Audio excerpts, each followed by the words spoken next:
You know, good old standards and practice, right? Hey, Goon, I was going to ask you, are you interested in doing panels or anything? Like in the sense of like being not a moderator, but being a participant? I mean, it depends on what the topic's about, but I mean, yeah, Yeah. yeah, Yeah. Okay. yeah.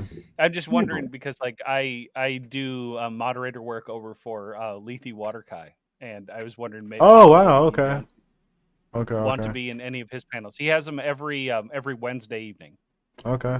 Yeah, no, I would definitely like I spoke to him a few times actually before, so yeah, Hmm. I would definitely like to talk to him and Yep. And if you're doing be a panels, part of a his fanatic panels. would definitely be interested in Okay, joining any panels that you have. okay, okay.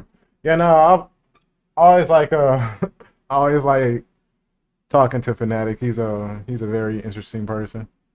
Tends to stress out a lot Hmm. of people from time to time. By the way, Well, the puppy's in my lap saying hi to everyone. You want to say hey, hey little I'll puppy? put up. I'll share a picture of him. He's a boxer mix. He's adorable. ooh. God damn it! I just poured this cold ass water on my fucking crotch.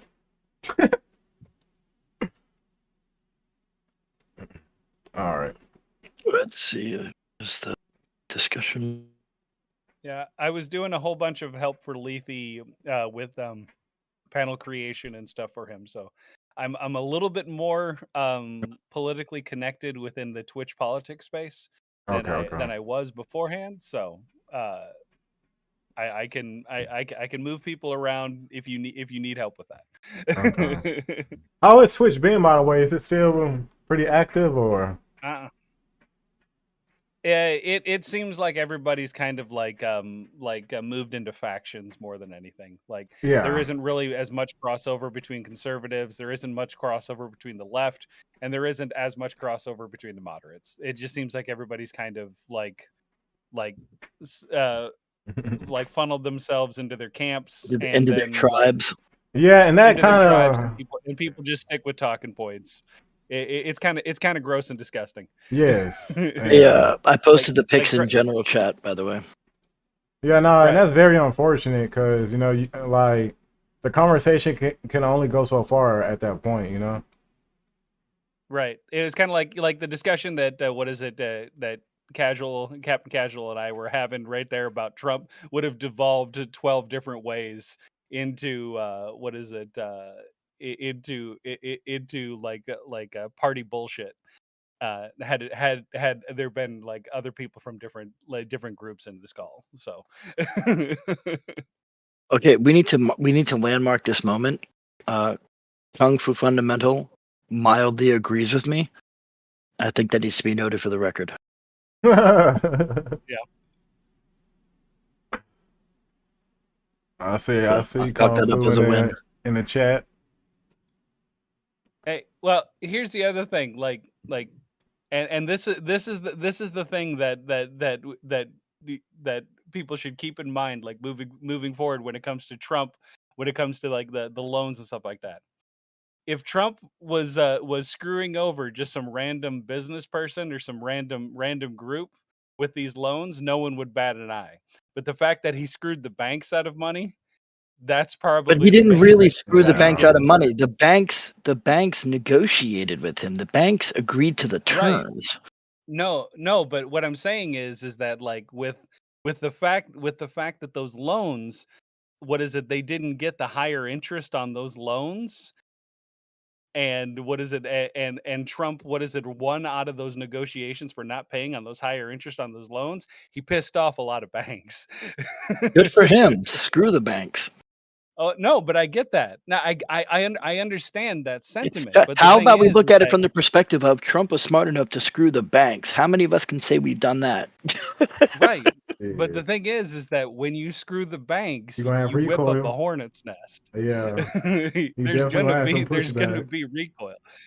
Hey, blue collar crimes don't go over the same way that white collar crimes do. Like you fuck over the wrong white collar people, All I heard was I'm in the your wrong ass. business. Yeah, my blue right, collar crime ain't cutting it. right, right. But you get what I'm saying, right? I'm just a simple white man trying to break into a car, officer. That's too funny. You grabbed the Right. wrong stereo, Mickey. Right. You were supposed to take that out of the Ford Escape, not the Escalade. Nobody. What are you doing? Nobody uses CDs anymore. Damn it, Mickey! That thing doesn't even have Bluetooth. Who's gonna buy this? The officer just walks away. He's just like, I'm not even about to deal with this. Officer's like, life must be hard, man. I ain't gonna punish you more. Pawn Looks shop's like like, man, I can't even gift you something for that. Why did they even call me to this? This ain't a gated community. Mickey's over there calling the Smithsonian. Hey, I got a relic for you. But nah, it's and I understand, and I can't remember if I said it the last time we had a panel involving politicians. Like, Yeah. I was hoping that DeSantis would have run a better campaign and would have won the primary.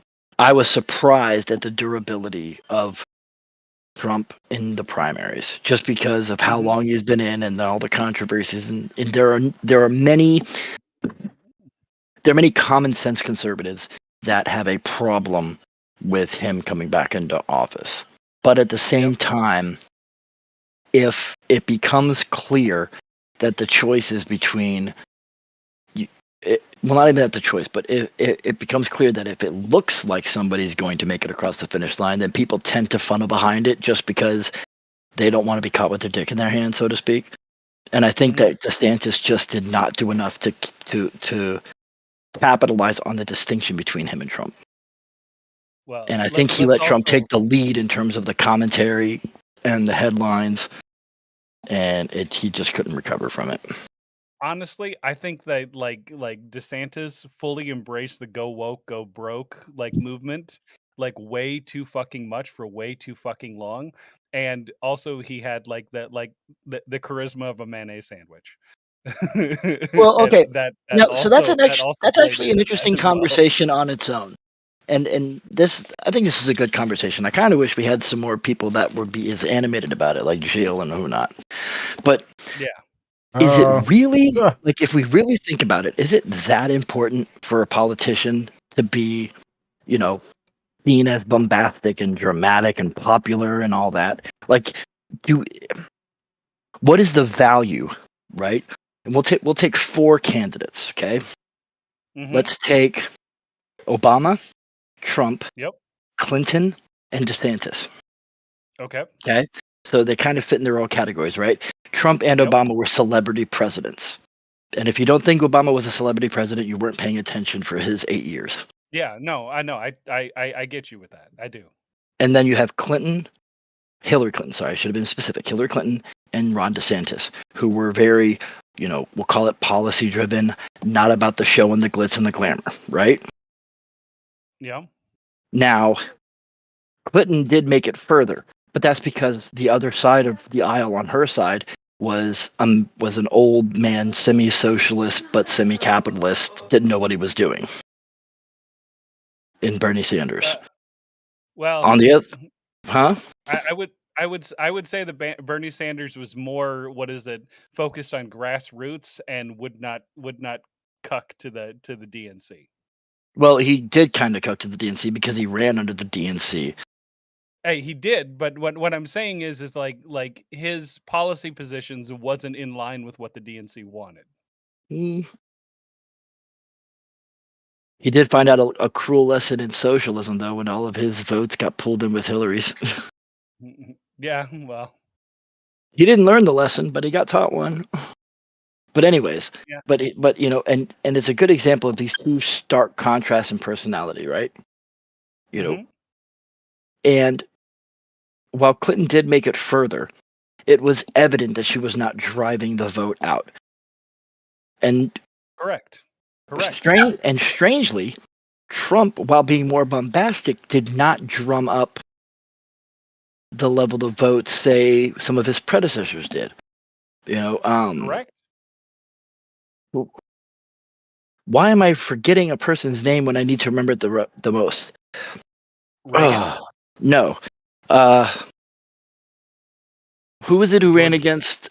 Who was it who ran against Obama in 2012? Was it John McCain? No, Romney. Mitt Romney. Mitt Romney. Yeah, Mitt Romney. Right. So Yeah. if people remember, in Minnesota, I think it was Minnesota, Trump won the state with fewer votes than Mitt Romney lost the state. Yeah. Okay. Yep. So we can't make the argument that objectively being bombastic is better. Obviously, it's not. And yet, every time when you hear political discussions, it inevitably comes up that, for example, DeSantis is just low and droll and dull. Like, but is that really an argument? And should it be an argument for whether somebody will be good for the office? And do we think that kind of taints the potential of the office because if it's more worthwhile to just be bombastic, then people will inevitably over time care less and less and less about the policy. Because I don't think elections need to be exciting. I really don't. I don't think politicians need to be exciting. I think they need to do their freaking job. I think what is it though? The main thing that with Trump the thing that's what is it set Trump apart from a lot of what is it other like Republican like candidates during the 2016 election is the policies that he said he was going to put in place. Like people got behind like the idea of like draining the swamp. People got the under or behind the idea of like break up like big tech. They got behind the idea of let's not do the TPP. Like I honestly agree. I think you may have gotten it a little backwards. I think those were good things that helped him. I think what made him popular in 2016 was the fact that he was willing to backslap the media. I really think that's what got him on the map. Yeah, well, there was that and the fact that the media covered him every time he said he was going to backslap the media. There's no such thing as bad press. Right. Like even if people even if the press were trying to do hit pieces on you for hitting against the media, people are still going to eat that up anyway. So, I mean, but my main thing with that is that there were certain policy positions that he said that he was fully on board with in 2016 that never came to fruition during his entire presidency. And yet he still ruled or governed quite conservatively overall. Like there were a lot of people that were worried that he was going to basically like, govern from the center because he didn't really have a conservative base in terms of his ideology, but he did remarkably conservatively and people liked the policy, but he lost in 2020 because of, we'll call it being Trump. Right? Yeah. Whether it's his penchant for running his mouth, whether it was the fact my favorite, my personal favorite, and I'm using air quotes for favorite because it's sarcasm, is his press secretaries would respond to something like a question, and they would be the correct statement. But then 20 minutes later, Trump would be like, no, that's not what I said. And then he would go on this like tangent that was essentially what they were talking about, but then managed to make it completely nonsensical and almost sound the opposite. And so he was basically cutting the legs of his own press secretaries and confusing the American public and then doing so for the sake of attention on him. And it's like, people weren't a fan of that. And yet somehow right now he is so far ahead. There are states where he is 8 points ahead of Biden. So what is it? Like what it's not a rubber band. Like what is the bouncy ball going on? It's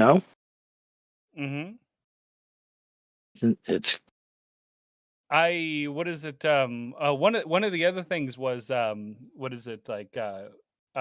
COVID policy, because like with Operation Warp Speed, up until the election, a majority of Republicans were on board with the vaccines. Like up until the election, because of Operation Warp Speed. The second Biden took over that, it was anti-vax all the way, just because there was a switch in power. Most people don't want to admit this, but that was the whole thing. When Trump said I don't think it was specifically about Warp Speed. I think what happened, and this is just my opinion, is that there was a difference between touting the vaccine as something important versus telling people they will be legally required to take it or risk losing out or risk being punished by the government. You have to remember, in the first year Biden took office, what did he do? He tried to make an OSHA rule regarding mandatory vaccinations, which would have affected about 60% of the country's population against their will. That is a violation of at least 12 statutes. I understand that. And that drove a lot of people away from it because, if nothing else, there are a lot of people that are regular everyday people that just have a problem with the government compelling them to do something. Right. That's, the anti-vax sentiment happened even before that. That only exacerbated it. But the anti-vax sentiment happened, like almost immediately after the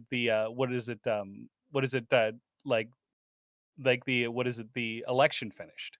After the election finished, people immediately switched on a dime, almost to the day, and said we will not take the vax if it's under Biden. I'd have to see the surveys on that because I don't remember the switch being that fast. Because people I were getting remember- the vaccine like crazy. They were Yeah. increasing by 500,000 per week even after Biden took office. It was increasing all the way up until March when the reports of the deaths and the lack of efficacy. I think there might be some confusion about the anti-vax crowd being tied to Biden versus being tied to this mandatory re-upping of the vaccine and then re-upping again, and then the government censorship, which was the government telling social media sites and YouTube and places like that they cannot that the only thing they're allowed to say is that the vaccine is good, to the point where, as we learned later on, there were actual professional medical professionals, college professors, and respected members of the medical community saying your guys aren't telling the truth, and then being told and then being banned and removed from social media. Like, that has an effect, whether it was right or not. It has an effect on people. If you're taking people who are highly accredited and saying, no, you're wrong because we're the government and we say so, that has repercussions. No, I remember clearly reading about like people turning the vaccine into a political issue directly after the election. I mean, like I said, I'm not saying it didn't happen. I would want to see those surveys, like in terms of like during that time. I would be curious about that because I don't remember it that way. And I live in Texas, so Yeah. we're a big red state. If it was that abrupt, I feel like I would have remembered it. I would say like Texas is purple with a tint of red because No, there's a it is lot not. more. There's a lot more. Come on, man. I mean, we got our major cities here that are completely blue. And yeah, yet, that's what I mean. Like, and come yet, on, man. not one of the not. And yet, those It's cities like little have not turned flakes out. of red, like, but little sprinkles. Then how come no Democrat has been able to get within 10 points of the Republican who wins?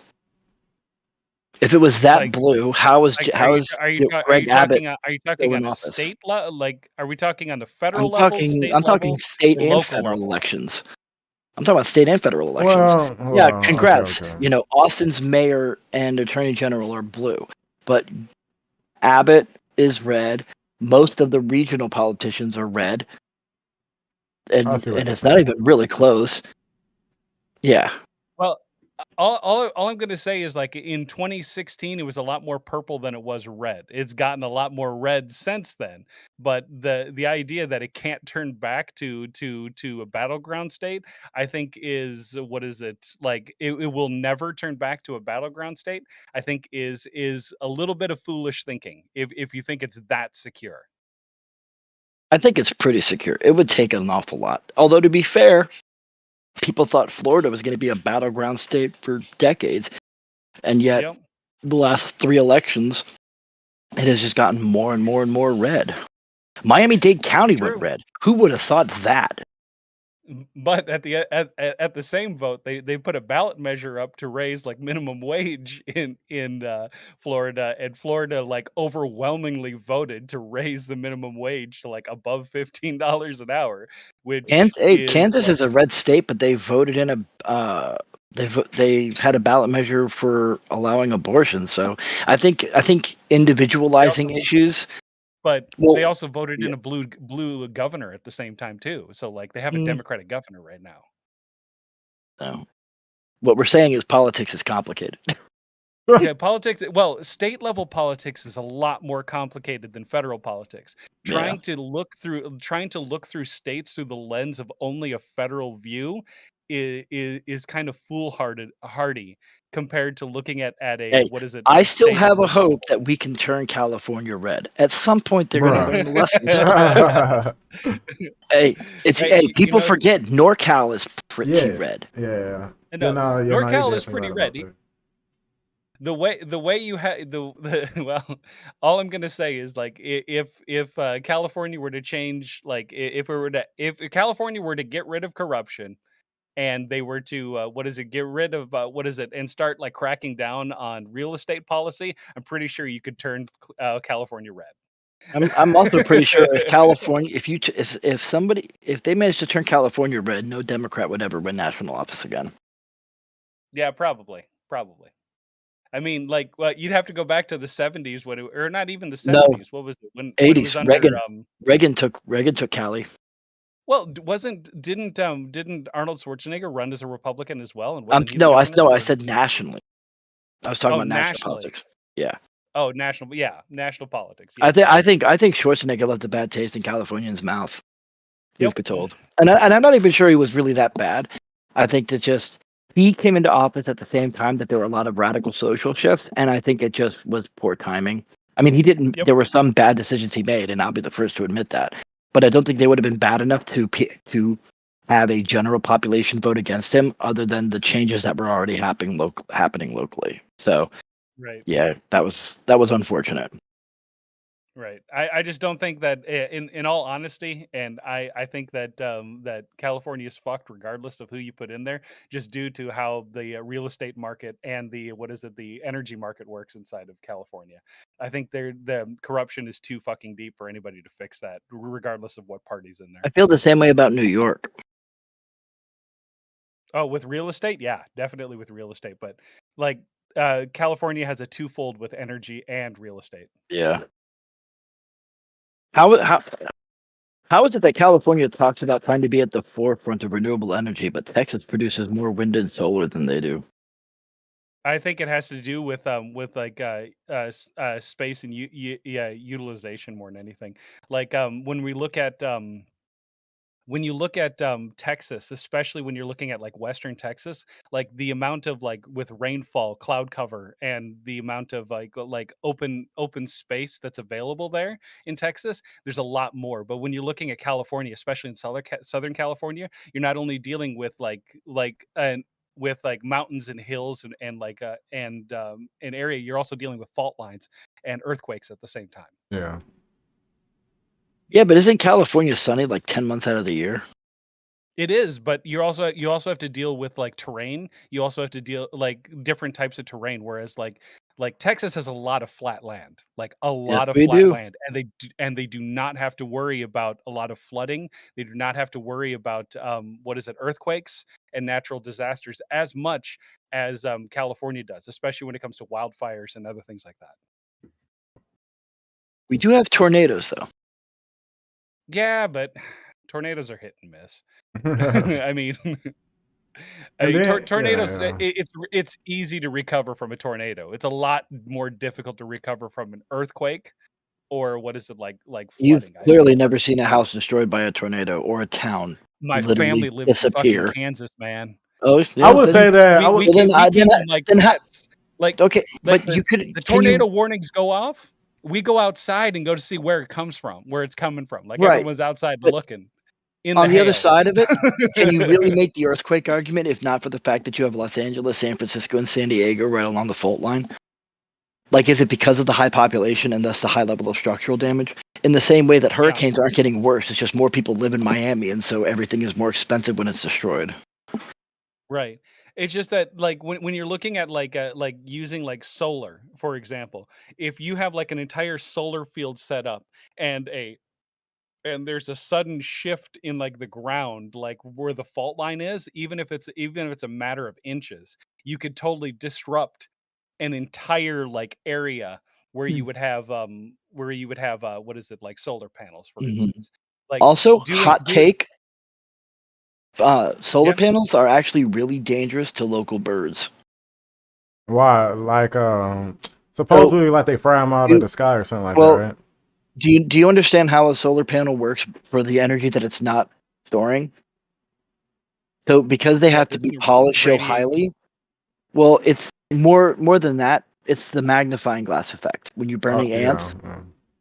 because of Yeah. how the lenses have to be curved, flattened, and smooth, birds Yep. can fly across it, and the intensity of the heat, the intensity of the sun ray that hits it is so great that it instantly burns through them. It looks like a sniper bullet. Yeah. It's insane. Like, that's the thing that they're having to deal with right now. Part of it in West Texas, not so much because there's not as many birds, but Nevada's having to reconcile with it a lot. There's actually Yeah. a company that's working on changing how solar panels work.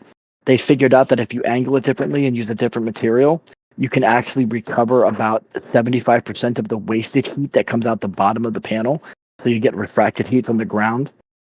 That will reduce the need to rely on the direct sunlight all the time and reduce those outward solar beams, which is kind of cool. Yeah. That's the kind of innovation I like seeing. Yeah, no, like I'm sure Yeah. as So time goes on, like I'm sure they're going to be improving those solar panels, but I mean, I'd I rather still us think nuclear is the answer. moved. Why? Why? well, Well, it's an nuclear. established technology. It has a very high output compared to resource requirement. We treat it with a nuclear level of safety. Like, when was the last time you ever heard of a nuclear plant being hacked? The only reason the Fukushima plant, what happened to it, was because it was located on a fucking island on the coast in in a country that is known for tsunamis. Like, And it was it was also what is it? They also like built it right next to the coast. Like literally on the I live coast. 3 hours away from it. So like they built it directly on the coast, and when the tsunami like came in, it literally affected the water intakes that they use to Yep. actually like cool it. And that's the And it reason washed why. away some of the bedrock that was used to stabilize the plant. Yep. Yep. So like, but the main issue that we run into with nuclear is like the amount of resources necessary to create it compared to the amount of output that you get out of it. No private company is actually going to come in and put it in. You'd have to all do this through the public sector, and it would have to all be done through federal funds in order for what is it to get it established. Because like you're looking at like a 30 years before you can actually be in the red before like you produce enough energy from a nuclear plant for a No, private that's company not to true. eventually. They've I, gotten to the point where they can build smaller nuclear reactors. The older school, yes. The newer oh, generation, you're talking it's only about 5 HDGRs? years. Yeah, You're talking about HDGRs then? yeah. It's supposed to be like a 5 year turnaround, not 20, 30 years. Right. But the main the what is it? What is there's a guy in here, he's what is it? He's all for nuclear, but he's also what is it? He's got like his masters in is it masters in nuclear physics? Do you know who Twisted Aviator is? I don't Have recognize you the met? name. Okay, Okay, so yes, I think he's come in here before, but Twisted yeah. Aviator has a degree in nuclear I think physics. I seen So him. I think I had seen him pop in earlier, but like I kind of forgot who it was. Okay, okay, yeah, like if yeah. Twisted was in I here see him or right if here. Tiberius D was in here, both of them are all like 100% on the nuclear train, and they're all about infrastructure like in the United States, and they're both Republican, and both of them will tell you like straight up, like if they were, there's no private company that would touch nuclear with a 10-foot pole, just due to the amount of the economic risk that would go into But to it's a public. creating But it. if power is a public utility, it doesn't need to be run by a private company. Correct. Correct. If it is a public utility, it does not need to be run by a private company. Right. The So issue that you why run the need for the into is private company? the thing is that a lot of times when people talk about this is that they want it to be privatized instead of make it a public utility. I'm all for making it a public utility Yeah, and that's what I'm spending the saying. funds to do this. But no, I'm trying to. I'm not sure exactly if you want to go through the private market aspect of it or if you want to make it a public utility. So So there are I some was things that I assuming, understand it should be yeah. done by the government. Like I'm a conservative, and I'm generally a small government conservative, but I think there are some things that, because of the value, the public good value, need to be in the public domain. And I believe that energy production should be one of them, just because hmm it, if this was 50, 60 years ago, I'd probably feel less so.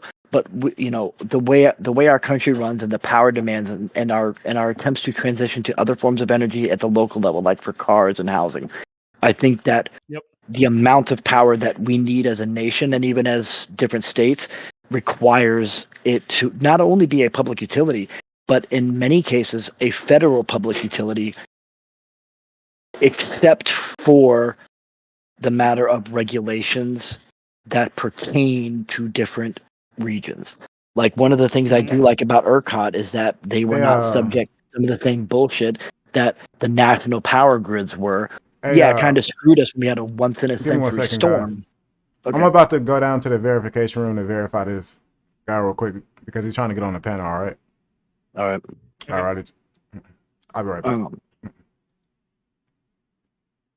All right. What's going on? What's going on, bro? Are you able to hear me?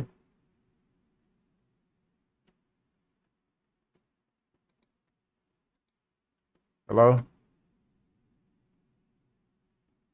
Hey, can you hear me now? Yes. Okay. What's up? What's going on, bro? How's it going? All right. That's a cool little setup you got right there, bro. That's pretty fucking badass. I'm not gonna lie. Thanks, man. All right. It's I don't have my usual thing going, but I'm just Okay. it's been a while. All right, for sure.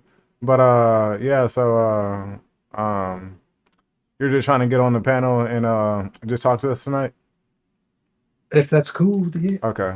All right, for sure. Well, I mean, like, I see that you got a camera and all that, and that's cool. Yeah, just stick to TOS and everything should be fine. Awesome. Okay. All right, bro. Thank you, sir. All right, sir. Along the South, all of them compete in the market for the customer, because the customer will always tell you what they're looking for. Mm-hmm.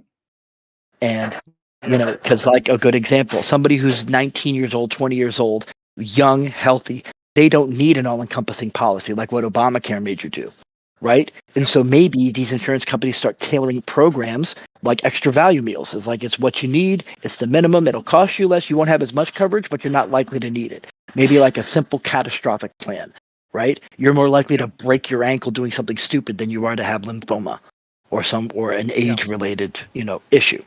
And that policy change, you change your policy as your healthcare needs change, and there is a market for that, and they all have to compete with each other, which will regulate prices on their own. There's a reason why McDonald's, Wendy's, Hardee's, Carl's Jr., Roy Rogers, for the ones that are still in business, Burger King, Whataburger, Five Guys, their prices are all within a certain range, or those that are outside of the range provide a different level of burger, because that's what the market says. Five Guys makes a different kind of French fry, and they charge differently for it, but they're unique in that regard. But if you go to Wendy's, if you go to McDonald's, if you go to Burger King, you're going to get essentially the equivalent fries and pay the equivalent price, because there's no gain in outsized pricing. And if you don't believe me, Wendy's tried to do this dynamic pricing bullshit, and they got chewed up immediately. Yep. To the point where they were giving out free Frosties. Yep. And so, and I say all that to say that in most places, the market works is a great phrase. I think when you get to areas of public good where the government itself has a vested interest, in so much as you can make a very, very good argument for the safety and well-being of the people that they need to have reliable power. Whether it's for air conditioning in the South, heaters in the North, etc. I think that it's one of those cases where that is a good argument to make, and that is why things like power generation, water supply is another good one, are things that should be public utility. Yeah. And Yeah. but that's very narrow, right? I don't think Right. I don't feel the same way about other things as I do for those things. Yeah. No, I agree with you. Like you and I both see like what I would like to say is like the realism in things regardless of our like political affiliations. Oh yeah. So that's the one that's like I was assuming that you were hoping that it was going to be something that was doing in the private sector, like just because of your political affiliation. That was an assumption that I was making, but Well, I mean, it's a not unfair assumption to make when just like I often make certain assumptions about liberals, depending on how left they are, and sometimes they're right, sometimes they're wrong, Right.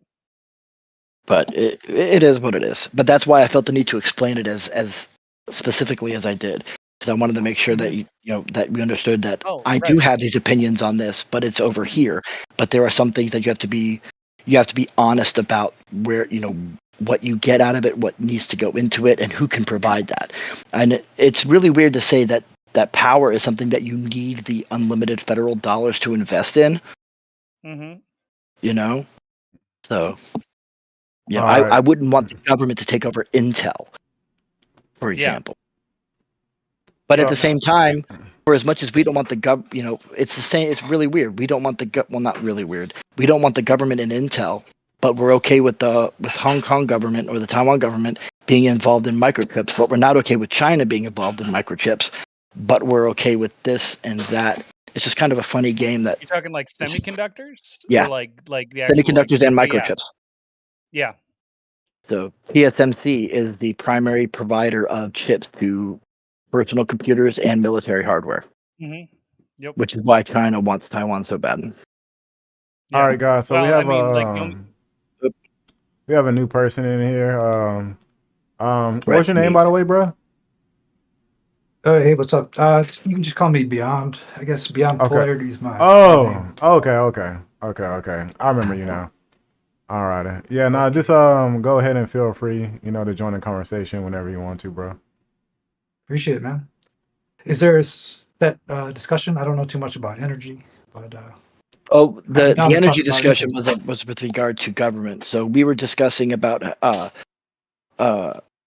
with regard to power, about me and Desperado were coming to an agreement that some things that are in the best interest of the people for the government to run, even if, for example, I am generally a small government conservative, I do understand that there are some things that the government needs to be involved in because they have the resources to make the investment necessary, and that there is a vested interest for the public good and safety. So for things like power and water, I am okay with them being a public utility, but I wouldn't want the government to own Intel or I say that, and I think that in a lot of ways the government they do own a lot of things under the corporate name.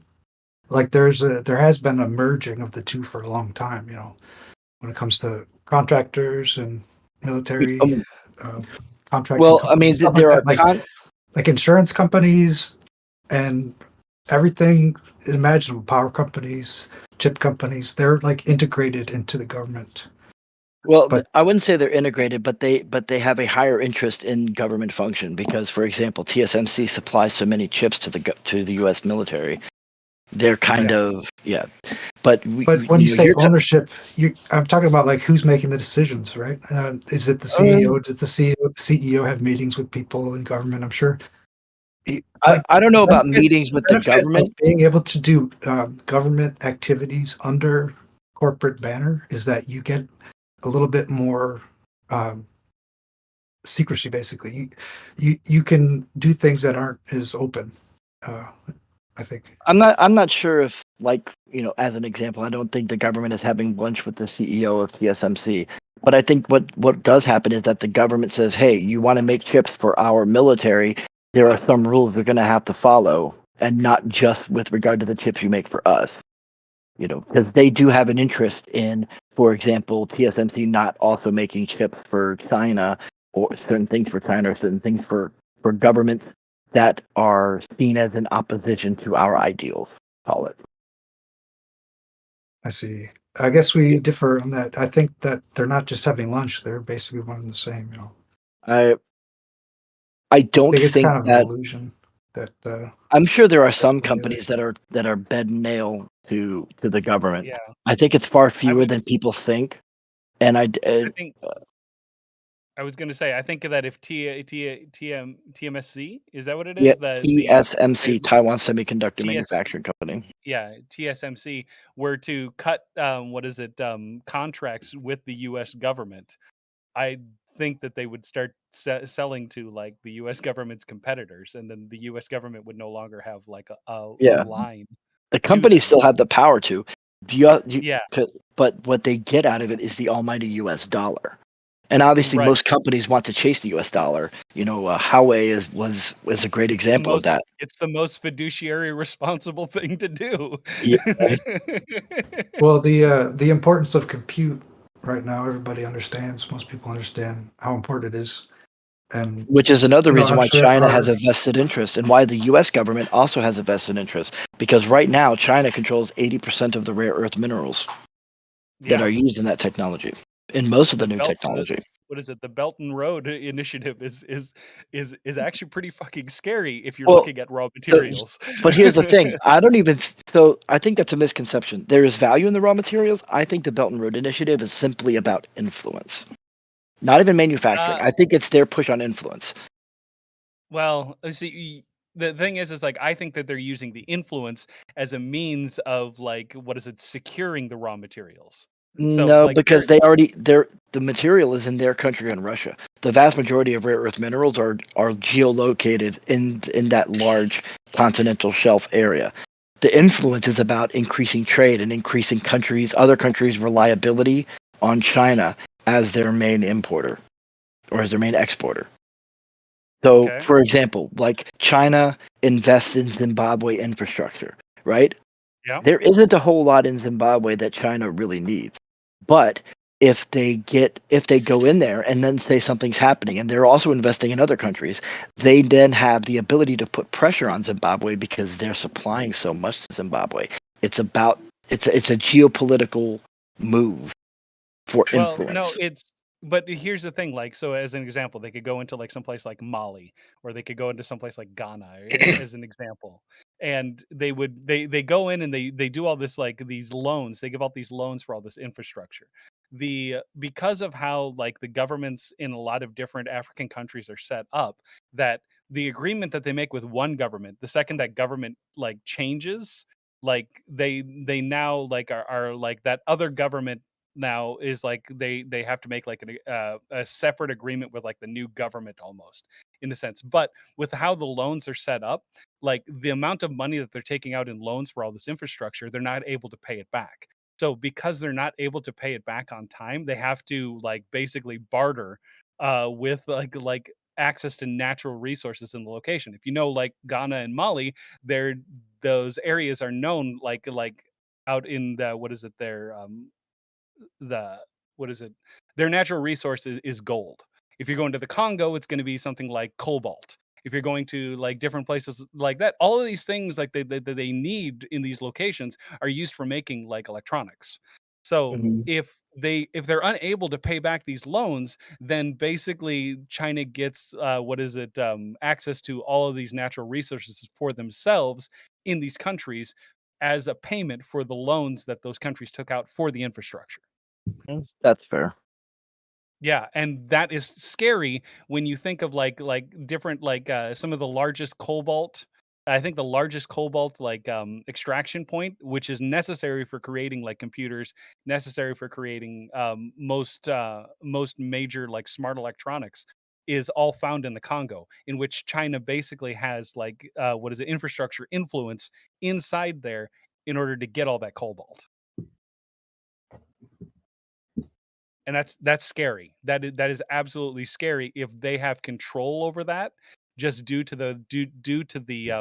the amount of debt those countries are owed to China, and their inability to fully pay off that debt.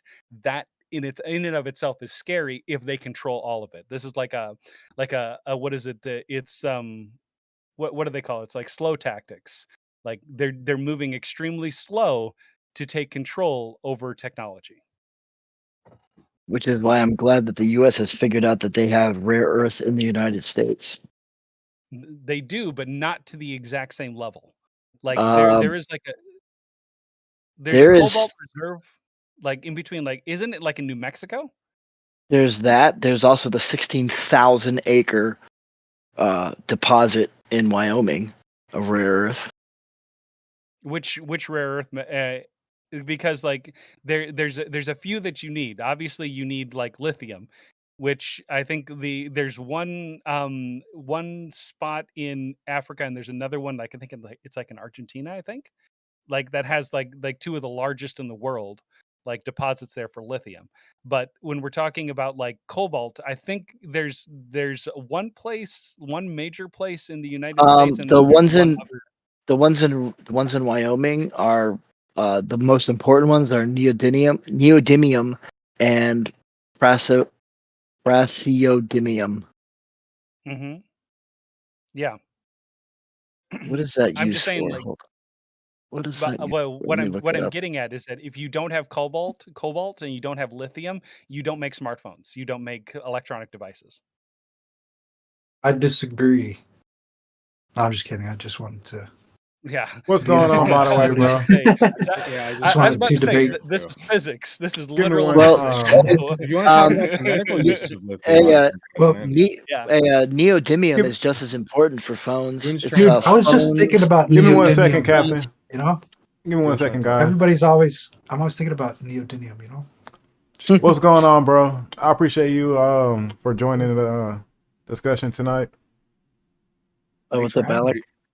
Oh, hi, everybody. What's up, dude? What's up? What's going I on, saw bro? that there was a panel, and there was a panel last night too, and I'm like, well, Well, there wasn't really a panel last night. Like I was kind of like just testing things sorry, out it was because I'm streaming on Desperado was YouTube there. now versus Twitch. Desper- So, Desperado was on the other panel. It was somebody else's. oh, Yep. okay. Yeah, sorry. Lethe Waterkais was last night. Yeah, that was fun. So yeah, I've been thirsting for the panels lately for the blood sports. I got you.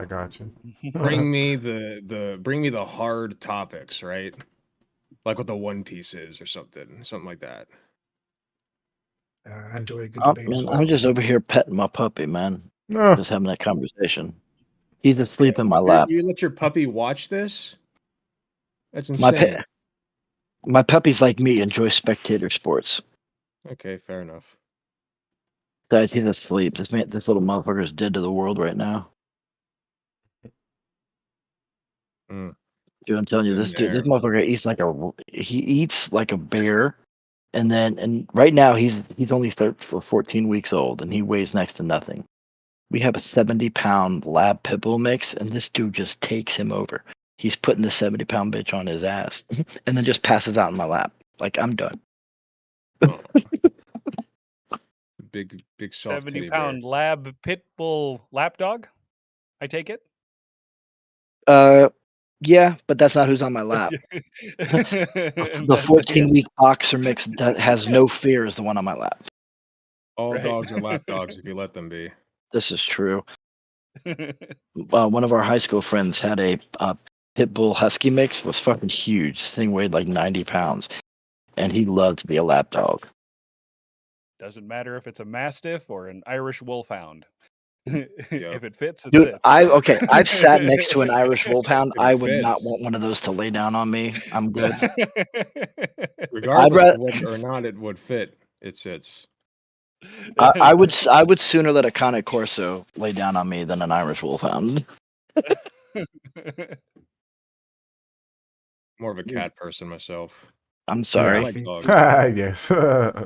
There's a good discussion topic. Cats are way more dogs. chill. Yeah, I got a cat. He's a little bastard. He's a good guy. But yeah, they're much easier to take care of, obviously. But I like both of them. You know, they got their own personalities. I respect cats because they demand respect. You know. Yeah, I think that's cat what owners suffer from forget is Stockholm syndrome. cats tend to have more boundaries than dogs. Like dogs will just love you What the unconditionally. hell, Cats, bro? it's a little conditional. Dude, Yeah, I- but dog owners suffer from separation anxiety. So do dogs. Here, They reflect Oh, okay, gotta their hold go on, pick emotions up hold. their shit naturally. and everything. Here's what I see the difference. A cat owner has to qualify their ownership of the cat. A dog owner has to live up to the love of their dog. Qualify the ownership. Can you explain a little bit more? Yeah, go Yeah. into depth about that, bro. Well, I mean that what's his name just gave the whole list of like why he has a cat. You feel like people feel like they have to explain why they have a cat. But nobody Well, ever why do you questions have a why somebody dog? has a dog. No, it's I don't know about well, that. we're talking about dogs versus cats. Like people don't question me when I say I have a cat, and I don't feel the need to explain it. All right, yeah. And The reason you're I a brought rare it up is breed. Dogs have been to be domesticated much fair, longer than cats. Cats have been relatively new as far as pairing with humans. I think that's why they're a little bit more autistic. Shane Gillis stole that joke from me, by the way. I fucking had that joke for a long time. Can we Just- really say cats are domesticated? Well, yeah, they're Cats not as have domesticated, humans. but Cats have dogs are humans retarded and cats have autism. That's funny because I can teach my dog to get slippers. I can't teach my cat to do shit. I think cats He have doesn't ADHD. want Well, no, that's a lie. That's a lie, Captain. Like I actually recently just watched this whole documentary about how like cats are, I guess, like get more like dogs to where you can actually like train them and like give them names and they'll like actually like listen to you. Like it just Yeah. takes a little bit more effort and work. But yeah. They did a study Well, yeah. showing that cats, they know their names like dogs do, but they Mhm. don't really care as much. Yeah. They don't respond. Dogs are actually smarter than cats in a lot of respects. Depends on the breed, I think. Like border collies are insanely smart. From what Oh, I've yeah. seen in I'm not a studies, dog racist or anything, but they're not all the same. they say that A dog cat breeds actually supremacist. generally tend to act the same. It's really the owner that in their environment that determines how they'll Well, behave. there It's are kind of a some nature versus outliers, but nurture. I think that's the case in all animals. Like cats, there's a scale like a bell curve. There's like a Dogs deep, too. yeah. Birds. Yeah. I mean, even birds. Not every bird is as smart as an African gray parrot, for example. Right. Yeah, and it also depends on their or a environment magpie. early on. Yeah. Yeah, If see, they're nature versus nurture.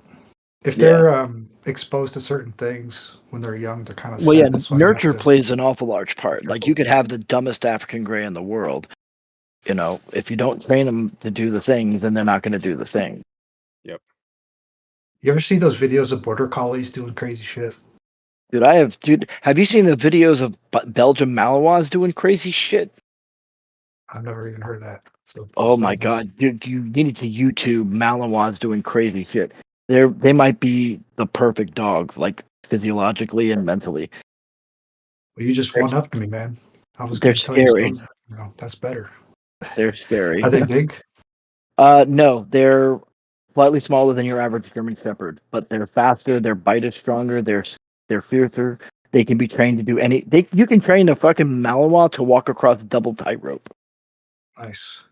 I worked a little bit with drug dogs with the Customs and Border Patrol when I worked on cruise ships.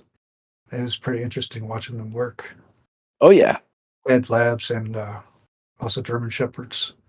Well, They- labs make sense. You want dogs that have and similar to cats, I'm sure. I don't know quite as much, but while there is a baseline increased sense of smell with dogs, even within dog breeds, there is a difference in ability to smell and discern smell, which is why labs and retrievers make good dogs for some situations, why bloodhounds are specifically used for corpse retrieval and finding people, because their olfactory nose fibers are just that much better than even other dogs. So It's also why bulldogs are never used to sniff out things. I think that like that kind of Facts. stuff too, like the physical differences. The physical differences may also play a part. Like that's part of nature, I guess. Like the physical differences, like impose itself upon Well, they've like been the bred nature of for the it. dog, right? We But what I'm did saying this is really like crazy thing of playing God and deciding we can take various canine breeds. First, we'll breed the wild out of them, and then we'll breed very specific traits.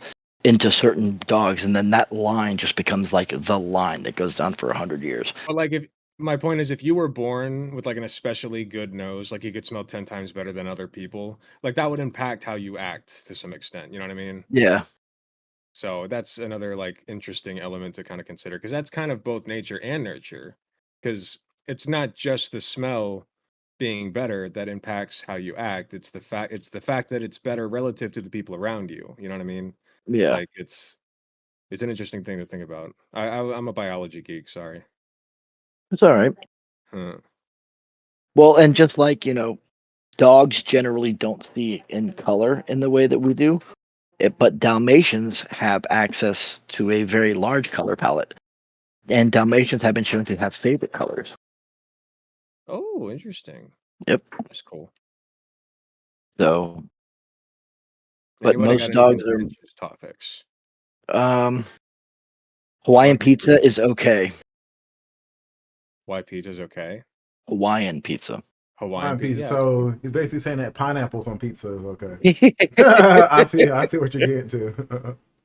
I can test that limit for you. Would you like to see the menu that I get for pizza? Would you Desperado. like to try a fish better egg not put and no potato sardines, pizza bro. with a mayo base? Desperado, we will not be including foreign pizzas because Sweden's already got you beat with the Can I put banana down mayonnaise that, pizza. Bananas. No. Did you not hear what I just said? I said fish egg and potato pizza with a mayo base. Nice. Still, mayo. That's not even a pizza at that banana point. pizza. That's just What is a discrimination. pizza?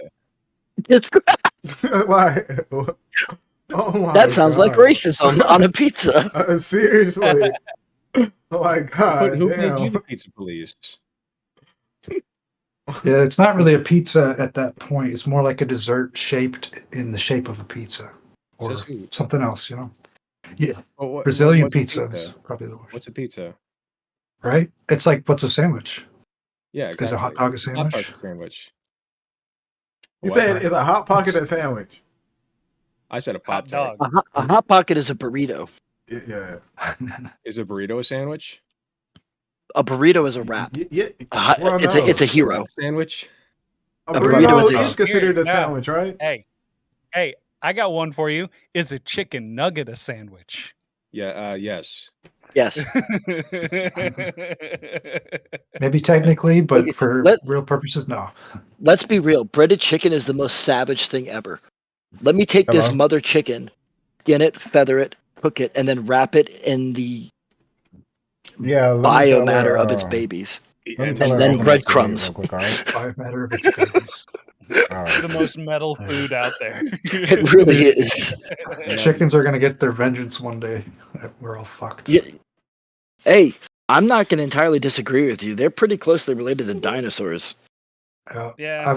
I went vegetarian pretty recently for some reasons. That's good. It was actually a thought experiment. If you guys want to hear it, I can test you. Sure. That'd be interesting. So, the thought experiment is like, let's say aliens came down and they said, "Hey, Earth, we didn't want to tell you because it didn't really benefit you at all, and we're humane or whatever. But we we eat you, and that's what Earth is for." I'm okay with it. Just don't put things up my ass. So if we eat animals, we can't really, can't object. So that made me rethink. Well, okay. Are you vegan, Beyond? My one counter to that is that I think that's based intrinsically on the idea on what's considered higher life form. Do we really consider cows, horses, chickens, fish higher life forms? Captain, you already know where I stand on this. I'm talking about there is something that's much higher than us that makes us look like cows compared to them. I'll accept it. I value self-preservation. So if the aliens are required to eat me in order to survive, and I'm required to kill the alien in order to not get eaten, at that point it simply becomes a contest of strength and will. So like that's kind of how I see it. Because the antelope is meant to feed the lion doesn't mean the antelope won't fight back. But what if we're at a civilized point to where there is no, one side trying to dominate the other? Then can we come to an understanding that we shouldn't be causing like unnecessary harm? Or Hey, Oh, I Goon. think that, Hey, like, if artificial meat these products would aliens be come great. down, that just means that everybody gets free healthcare because they're going to be taking care of us. they're gonna be probing us pretty damn hard. What? Okay, let me ask you this: what if the aliens came down and they said, "Okay, we're gonna give you guys like paradise on Earth. The only caveat is once you turn 60, we call you, and Do then it. you become our food." There's actually a book Do it. called this. It's Where do called I sign Serving up? Man. Where do I It's sign He called up? says Serving sign me Man. up. There's literally a Ah. novel you could read on this. But Okay. Look, let's be Twilight real. Zone did a episode on it. Let's be real. After 60, everything goes downhill. I'll have lived my life a good life.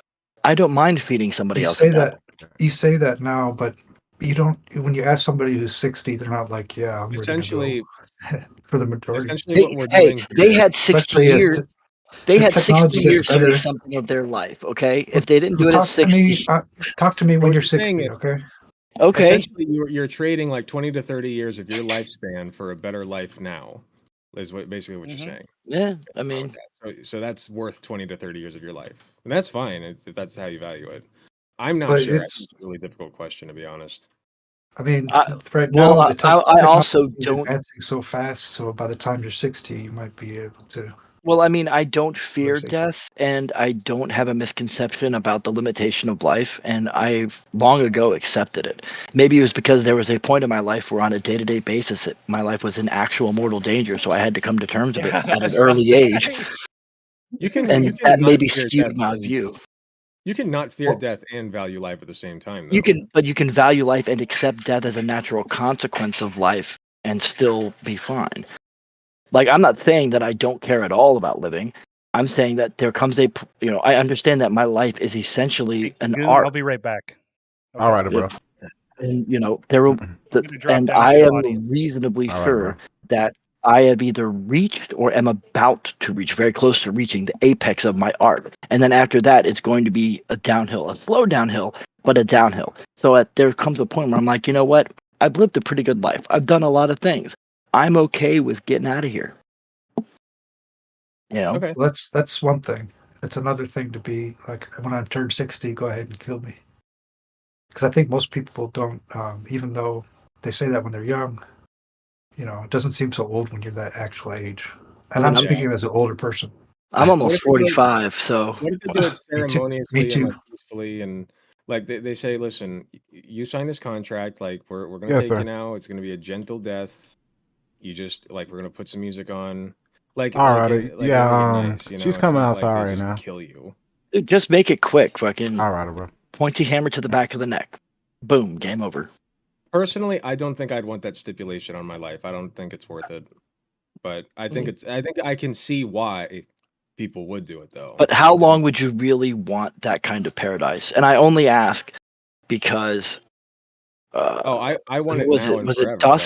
Like Dostoevsky who spoke about the need for people to struggle to the point where if they were given paradise, they would fight it just for a perverse action because that's built into our nature? oh, now we're getting into some good stuff. Yeah. I think that's silly, honestly. I think that there's going to be struggle in life, but we should reduce it to the greatest extent possible. Right, but And in your example, ideally, you specifically eliminated struggle by putting us in a realm of paradise. yeah. But the struggle now is basically you're limiting your own life span, like you're limiting your freedom, and I don't consider that paradise. Like it would be freedom if you could live up to your natural endpoint. Well, the That's value of freedom is that it is not limitless. Like you know. There's a explain. Twilight Zone episode about that as well. There's they go spoiler alert, it's only from the 50s and He 60s, said but that he's there's a at the guy corner he found right there. himself in the afterlife and everything was perfect. And he could He's gamble at and the he'd win corner every right time. there. Just go and Everything walk he to did, it. You he don't have to won. like take your And luggage he yet, but just started to go and get walk to the frustrated, car right? so Because he it knows was that you're getting there. boring. And then he started to go crazy. And then he tells the guy who took him there, he's like, I thought heaven was supposed to be good. He's like, who said this was heaven? So that kind of just goes to the point of, struggle does help. Yeah, no, just go and you don't have to But there's take a all your difference stuff between now, but Happiness isn't the just absence of go trouble. It's tell him to pull overcoming it trouble, closer. in my opinion. I disagree. I think that like you're always going to have struggles, but ideally, All right, um baby. You're always going to have struggles. There's a lot All right. in that, right? Yeah, but ideally you want to reduce them as much as possible. Like if I'm I'm not. free to do whatever I want every Let me know when you day get and in, not That's worry baby. about like overcoming an where I'm going to get my obstacle, food, right? for instance. Okay, You're just saying what I'm saying. You do you said think that you it's in the good to car? have to worry about where you get your food? Okay. Um, All righty, baby. no. Well, I'll see you soon. All right. Okay, so we can start there. So you agree that Well, like, a All certain right, baby. I amount love well, you. what kind of not good. is every option All scalable? right. Would meaning Right. like it's okay. It's one thing to like wake up in the morning and have no food and like, oh my god, I have absolutely no idea how I'm gonna get food. What is food type thing versus okay, Yeah. hey, I know that in order to eat, I have to work, and Right. So then that's make what I'm sure that you asking. secure the work to eat. Like there's a What I'm at. difference between the two. So what? Yeah, of course there is, and I don't deny that. What I'm asking though is like, is it good to have to worry about it at all? Well, Mm. there's yes and no, because I mean for the most of history, um, all animals didn't have food so easy as we have it now, and because we have it so easily now, it's actually causing more problems than it's helping. Ironically, that's why sweet things taste sweet because they're rare in nature, but we've We made it abundant, and now people are dying from diabetes. It's sweet tea. the That's a question of whole thing. gluttony. Well, no, Like that's a whole thing with like the sugar industry, though. Like, if history had gone differently, it'd be fat that we'd be more worried about, which we are, to be fair. But the sugar industry went out, and so they just like started packing everything with a ton of sugar and addictive Yeah. substances, Mhm. and they only did that for profit. So I would argue that that's more of a profit incentive thing. But I think that when I think and it goes beyond just the food, but we can start it with food, is that the limited nature of the resource and having to work for it is what makes it as valuable to the I individual agree. as it does. I Yeah. think what makes it Now, valuable is now, the fact that it keeps you alive. if you're panicking worried about food, that's a very different thing than the general concern for do we have food. I But just think if you have food to eat, that's better than not having it. Like But in I mean, but every case, I no mean, matter what. as you were saying, contrary to what I was saying, but like there are some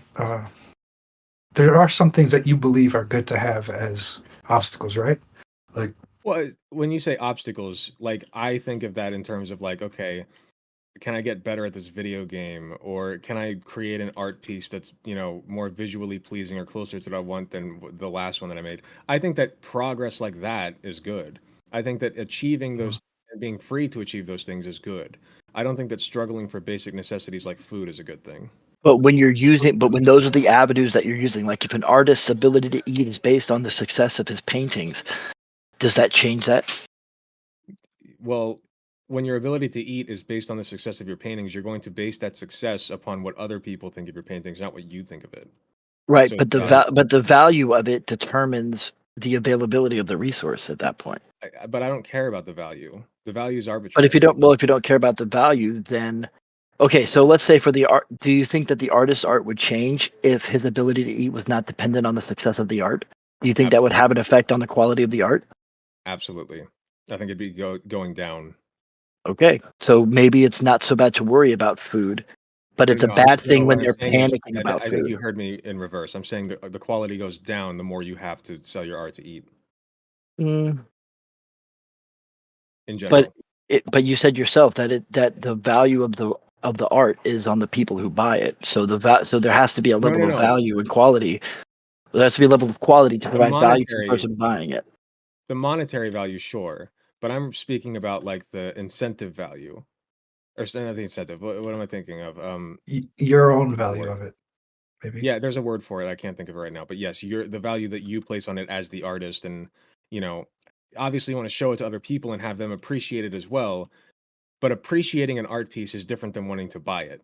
You can appreciate something Yeah. in a museum without wanting it hanging up in your house as like a trophy. You know what I mean?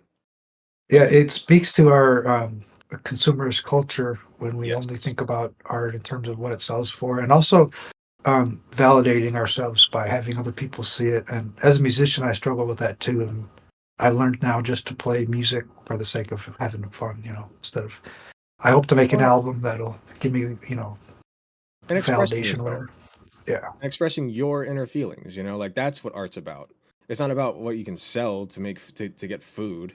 Right. Like Well, I think okay. art. I'm worried that we're getting a little too deep into that specific part of it, but like on this where we were at in terms of the food, and then compare, having that the concern over food being tied to what it is you are doing that allows you to secure the food, whether it's art or any other form of, we'll call it labor, that you use to secure resource.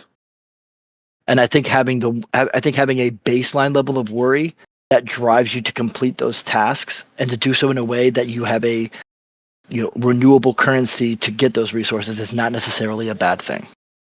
I think it is. Well, I think the more that you can reduce that, the better. It depends on what you believe life is about, right? Like, if life is a ride, kind of like how I believe it's an experience, you have to have some kind of. This is a world of duality, right? Polarity, whatnot. So, in order for there to be health, there has to be sickness, right? In order for there to be light, there has to be dark. I mean, it's not a thing that you can really disagree with. It's just a fact. It's Everybody like, can be healthy at once and not be sick. We just wouldn't know what the concept of sick is, which would be good.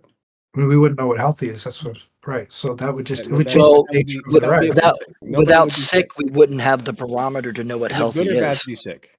Right. Is it good or bad to be sick? It's bad to be good or- sick, but Is is it it bad to have? necessary? That's But not is the it question. The necessary for there question to is, be sickness? the question is it good to not. have bad?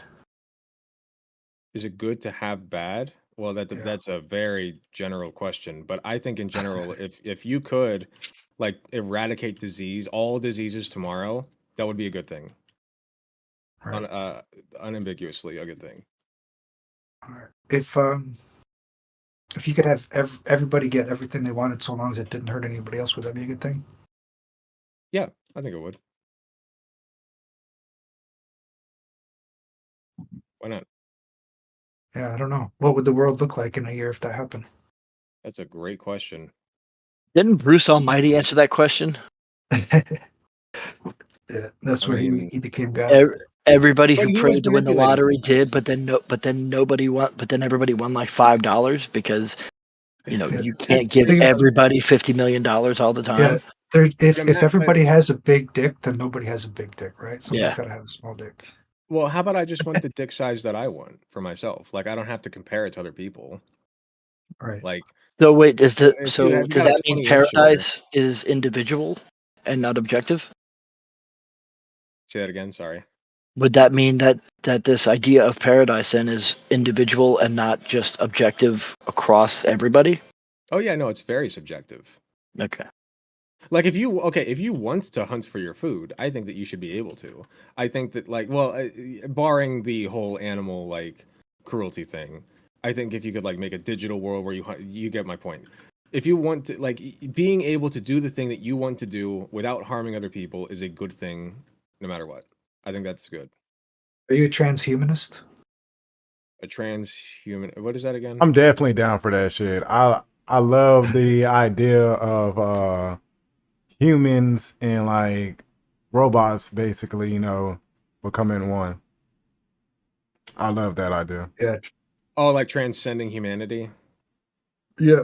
Like augmenting yourself, Yeah. changing what it means to be human. Humans will not survive the singularity because we are I think imperfect. if you could put yourself into a machine Maybe we and already went through it. and it spits out like a perfect version, like what you have in your head of what you want to be. Like, let's say that you want to be like your persona or whatever, like in real life. Yeah, that'd be great. I think if you want to like stick yourself into a machine and have like ripped muscles without having to do any exercise for it, I think that's fine. If you want to Yeah, go but and do it don't you natural, think- that's fine. But it would basically lose its value if everybody was like that. But Like why would it putting lose in the its value? work is what makes it distinct. Well, Right. I mean, not Sure. even to that far of an extent, just like these diseases and things that we have like right now, like whenever you get older, people start getting like arthritis and all that shit, like just cut off your arm and like just like replace it with like a mechanical device or something like that, like it doesn't have to go to the point of to the extent to where I guess like everybody is trying to be them like them complete best selves or whatnot, you know. But like it's just I see what you mean. yeah, it's Yeah, just yeah, that'd be great. I think it's great the way things are. It's perfect. I think I would rather have something to struggle against, whether it's the work for food or the work for contentment or the work for or to work for the free time that I take advantage of. Because there's some, and maybe it's just because of my upbringing, but there's something about having earned something, having known that you traded something of yourself for this thing in return, that helps me appreciate it more. And I think that's the important thing, is the ability to appreciate it. It's hard to appreciate something that did not require something from you to get. I Do see. you guys Yeah. know? Do you guys know in Pokemon what a Nuzlocke challenge is? I don't know anything about Pokemon other than Mm, Pikachu. It's okay. Do you Same. understand the concept of how Pokemon works? I think so. Okay, so Right. basically you I got the thought little so. I'll give you a brief synopsis just in case. You got the little monsters that you capture in balls and then you make them fight each other, right? That's the gist of it. So Yeah. in a Nuzlocke challenge, so in the game, you get to catch whatever Pokemon that you find. You can add them to your party. You can go fight people, make them faint, whatever. You can just revive them again. It's fine. Like, there's really no losing, quote unquote, in Pokemon. Like, you lose individual battles, but you don't really lose the game, right? So, in a Nuzlocke challenge, that's an artificial difficulty that people have added to the game, so that you can only catch one Pokemon per region. If your Pokemon faints, it's considered dead, and you have to release it. You can't use it Oh, anymore. so it's like It's hardcore well, for other games. yes, exactly. But it's But it's all artificially imposed. self-imposed. It's It's all self-imposed. self-imposed. So why do people self-impose that challenge? Why? Like they can do that within a set of rules that has made it easier for them if they don't do that. You know what I mean? And they do that voluntarily. Why is that? Because it is something that they can choose to go into and out of. There you go. See? But, well, Oh, it's because it's scarcer. Well, yeah, you yeah, are well, because they imposing appreciate that, because they're seeking a challenge that they can appreciate. Yes, exactly. So But my It's point is that it's you can have that without having a specific Nuzlocke Pokemon game. You can do that yourself. yeah, but what if that's what life is? You know, yeah, like Daisy. You ever played Daisy? I have not. The game. What made that game so great is that you only get one life. It's a survival game. It was revolutionary, and when you would run for miles, sometimes maybe days without even seeing another person, right? But when you did see the person, your heart would race because you knew if that person happened to kill you, which they could, you got to start endorphin over. You response. lose everything. What if I So make a it's mod where I don't have to do that? there is, and people would do that, but it wasn't as Ah, fun. well, to you, it's not. I mean, I So think People the should have the most majority of choice people to have have that players, it mod, wasn't. yes? People should have yeah the that choice to have that mod. they can go to Well, servers that are like that. Right. if you're going to use that mod, why not just play a game where that mod is not necessary? Excellent question. Yeah, play COD or something like Well, that. why are you entering this environment knowing that you don't intend to follow what that environment has laid out before you? But my point is, you have the choice. You don't even have to play any of those games if you don't want to. You can go play Pokemon, a Nuzlocke challenge. Like, you get my point, though. The more choice that you have, the better. I suppose Better in a way, imposed. well, it actually broke up the community, right? Like it was kind of nice when everybody was on the same page, and we all had a shared experience. But then when you fracture it by giving everybody their own little thing, it's like streaming versus like everybody watching something at like 8 o'clock prime time. You know, Well, yeah, but it's that's like the thing is that it's nice to have everything you individuals, want, but then you miss out on the shared experience. but people crave a shared experience. So, like, they'll go seek that Um, out for the most yeah, part. but you understand what I'm saying? If everybody is split up, then they won't have as much of a shared experience. So you see But yeah, people, okay, so I see I what get you're what you're saying. saying. I get what you're saying too. Right. You see people modding games for like different experiences, but then you see communities form around those mods as well. Um, A lot of so awesome games were made. Exactly. So, my point is like you have the choice to impose that artificial challenge if you want, and I think that having that choice is a good thing. Like if you every time that you step into a video game, you're imposing an artificial challenge on yourself. You don't have to play that game. Right. You could just sit on the couch and sleep instead. But people choose Right. not to do that. Why? Because people like Wait, challenge. wait, people choose not to sleep on the couch? It's kind of like in the Matrix. They said the first these are version of the Matrix. We Captain. gave them everything These they are only for wanted. people. They're only for people that don't have children. Oh, damn. Okay. Well, let me ask you, to get back to the point. I'm sorry, I completely missed the joke. I was too focused. I mentioned, wait, people have a choice not to sleep on the couch, and he reminded me that that's only for people who don't have children. True, I sleep on the couch all the time. It's very comfortable. But anyway, to get back on the main point, if you could have a choice between, like, if you could have a world that's like now, where people have to work for their food, or you could have a work where you can choose this world, or a world where you get the food automatically. Like, which of those two scenarios would be better? You know what I mean? Like, if you have the choice or not. I would take the former, to work for the food. Right, I'm saying you would. But Oh, I thought you were posing the question. Sorry. Sorry, it's okay. Do people deserve that choice of those two worlds? Now, see, that's a harder question. Because Exactly. I don't want to impose my will on others. However, the value system that I developed through it is something that I think is good for others. And so it's like, do I want to press that issue or just kind of let people be? But it's like, and that's where convincing them comes in, right? If you can convince them.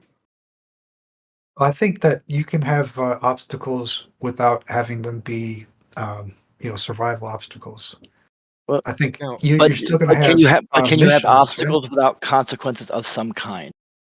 Like, is it like at that point, is it Yeah. necessary to have the obstacles if you view it as not necessary to have the consequences? There are consequences for everything. They're just not life or death, as with food. let me ask you this. And I've been talking a lot, so feel free to cut me off. But Oh man, I'm enjoying this. You'd know if I was unhappy. cool. So you have a painting on your wall. I do actually. Okay, sure. Did you paint it? Nope. Okay, so why do you value it if you didn't paint it? I value it because of what that specific painting represents or what it illustrates. It illustrates something that I am connected to. Sure, but you didn't paint it. Like you didn't go through the work of training to Right. paint that thing. Because I do not have those skills. If I did, I would have done it. But you could. You could have those skills. So why didn't you? I have tried. Sure. But do you agree with me or not that you could have the skill to paint that if you wanted to? I could Like, if you probably really tried. develop the skill to develop a rudimentary version of it, but I think that there is something that I think there is a gift that some people have for certain things that allows them to be better because of that gift. Like they train themselves to get to continue to grow at it, but but a lot of them have a general gift for that particular thing. Yeah. Did you buy that painting? I did. What if it was a gift? Would you appreciate it? That's a good question. Because that's Was it a gift from a stranger or was it a gift from someone I know? Let's say you found it. You just found it. You thought it was But cool. I would probably appreciate it. Okay, but why But would you again, it's appreciate it? You didn't struggle for it. well, I would look at the series of events that led me to the place where I found it. Where had I not But made that's the not a choices that struggle. I did, I would not have been there. But that's not a struggle inherently. Like maybe there was struggle. No, but those you actions voted were for. struggles. If I didn't have to work, maybe I wasn't out on my way to a job. And if I wasn't on my way to a job, I wouldn't have seen it. Maybe, and these are all like maybe things, but you could Right. also have just been on a morning jog or a stroll or doing whatever or bowling. You found it on the floor somewhere. Like it could be anything. The point is, you didn't work for it. You just found it, but you appreciate it still. I can appreciate it, yeah. But why? You didn't work for it. Well, I mean, if in this particular case, because this particular piece represents something to me that I connect with. I But don't. you under I wouldn't feel this. Put it this way. I wouldn't feel the same way about finding a full bottle of soda or like a random wrapped turkey on the ground as I do that painting. Okay, that's fair. There is an individual. There's a value that I place on that painting that is unique because of what it represents. Not that it is generically a thing that kind of looks cool. It is something that speaks specifically to me that gives it its value in a way Now, that, if it say, was a a food item turducken, was. that's an entirely different thing. Hot take. Instead of just Actually, not a turkey. big fan of turducken. I've never had it. But okay, but going back, like specifically about this, like do you understand why I separate the two out? This do. painting specifically versus something random that might have a general value, but I won't personally value it at the same level as I do that painting. And I can acknowledge that those other things might have a value, and they might have a value to me, but not in the same way that this painting does.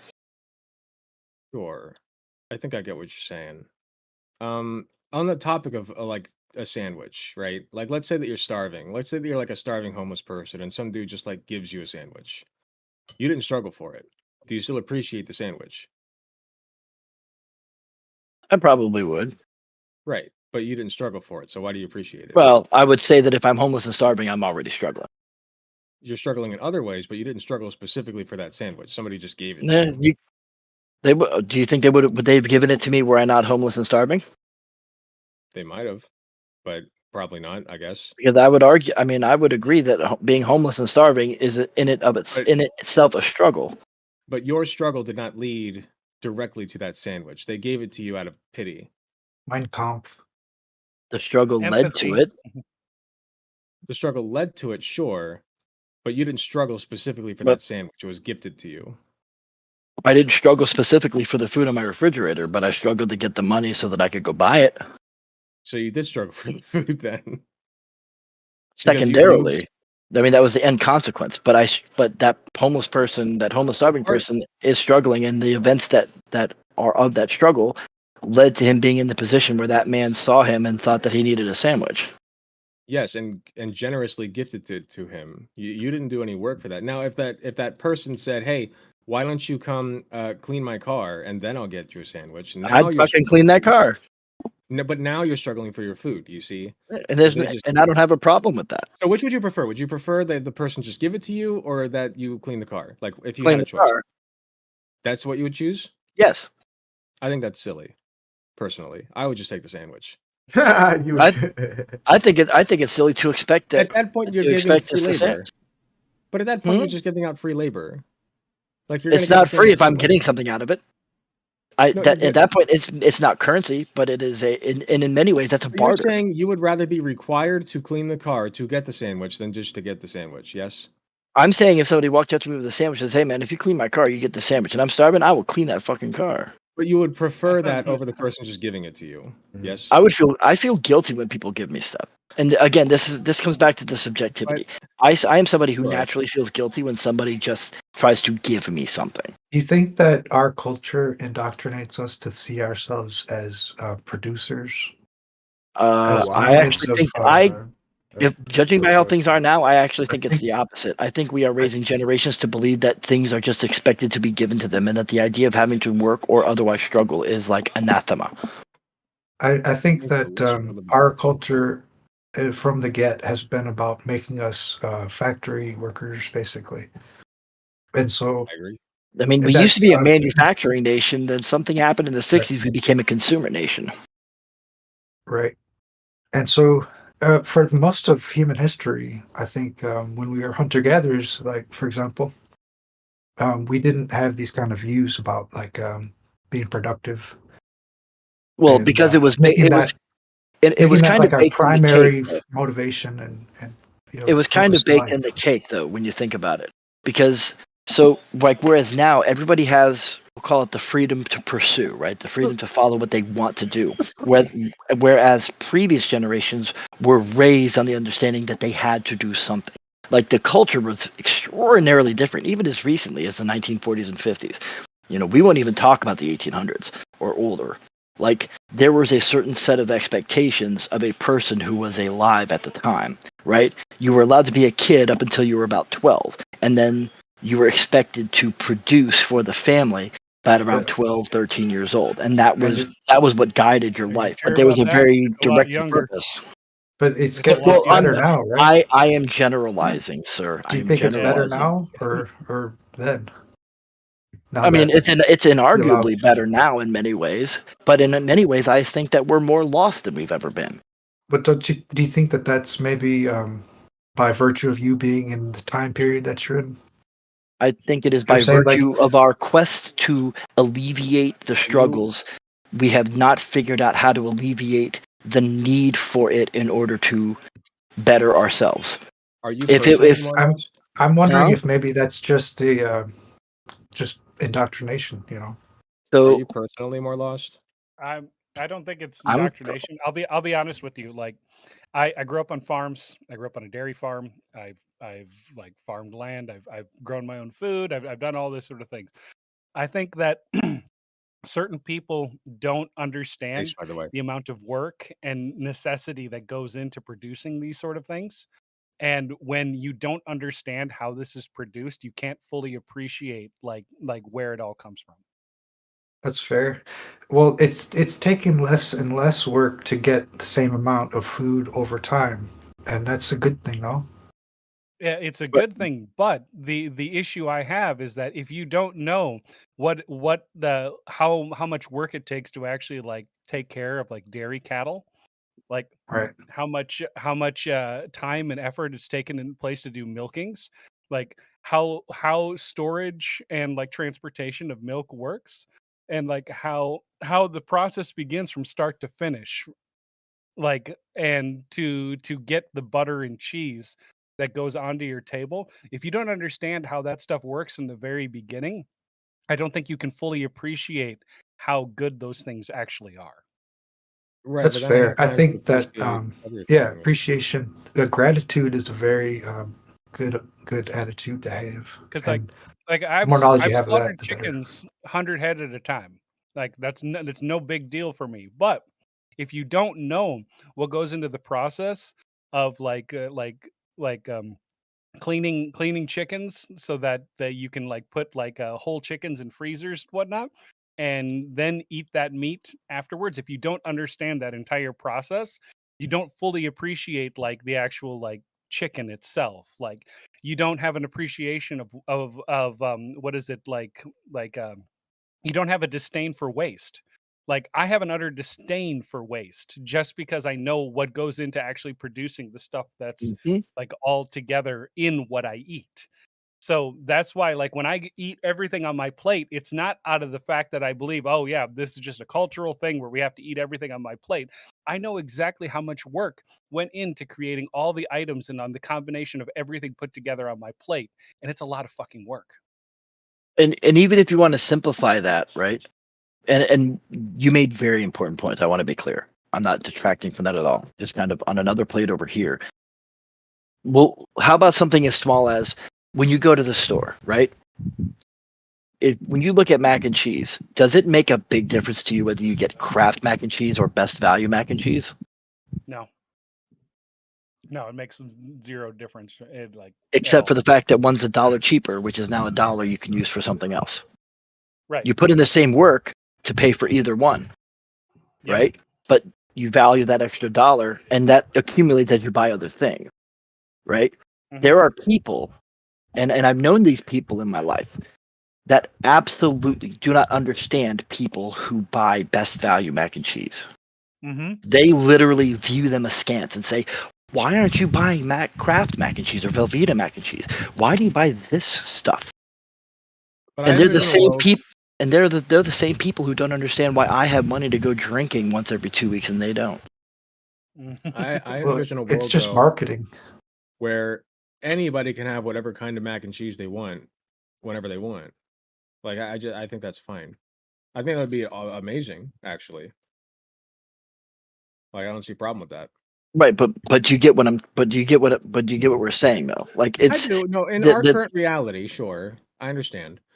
But but okay, but I guess part of it is going back to what Desperado was saying. The fact that there is somebody, even if you make this stuff easier, there is still somebody who has to who is going to engage in that struggle, that labor, to produce the item that is going so, I don't want to say freely. That feels like a weighted statement, but provided to those people who simply want and You're do right. not. So, how ought we to treat those people then? I'm just curious. I mean, I wouldn't have a problem revering them if they're willing to engage, if they're engaging in that, and if they're engaging in that, knowing that it is more so for the good of the greater population, not just themselves. And this is why, by the way, I'm a socialist, if we want to get into this part of the discussion, because I believe that the workers are the ones who give the most value to our existence, with basic food and water, like clean water and homes. The people who actually build this stuff and actually go out and do the work for all this stuff. I think that they deserve uh, way more than these CEO corporate fucks who don't do anything in their air conditioned little offices sipping wine at their brunch meeting. I'm sorry this sounds like a tangent, but where I'm going with this is I understand that that's the reality we live in. You can't just get whatever you want in the snap of a finger, and that's why I think that those people deserve not just appreciation, but more compensation probably than we need incentives for people to do that is basically what I'm saying. Rather than forcing people to do it. So I just felt like bringing up that point. I don't know if that relates. But I'd love to I see feel you like try and force someone into farming. Like they'll fuck up immediately. Well, I mean, Seriously. people are forced. They're forced by circumstance, right? We Not have into farming.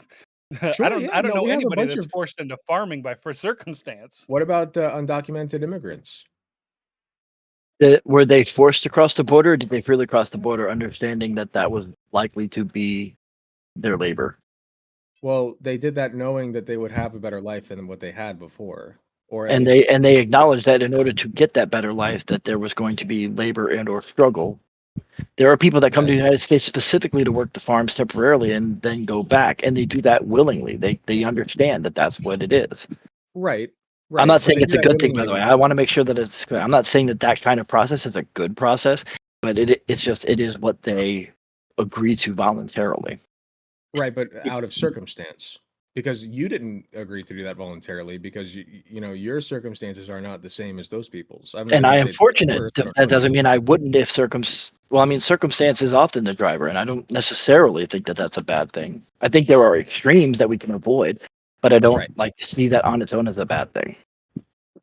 Yeah, one of the extremes that I want to avoid is being forced by circumstance to go into farming or forced by circumstance to go into any line of work that you don't want to do. I just think that being forced by circumstance, again, the more that you can reduce that, the better. Possibly, but I guess part of it is because I have not seen evidence of that being able to work. I don't see how easily it could be done.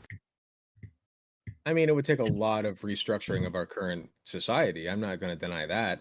It's not going to Yeah, happen overnight, certainly, like but I think that do it's you possible in the do you future. think the population of people who enjoy catching lobster do it because they truly enjoy it, or because it is the best form of income for where they are located? That Like, do at you think that if they point, had the option to not do it, do you Honestly, think they would still do it? well, at that honestly, point, go ahead. I'm gonna be 100% honest with you. If my dad could have kept the farm that we had and farmed on that until his dying day, like quite literally, like keeling over on the tractor itself, he would have done it.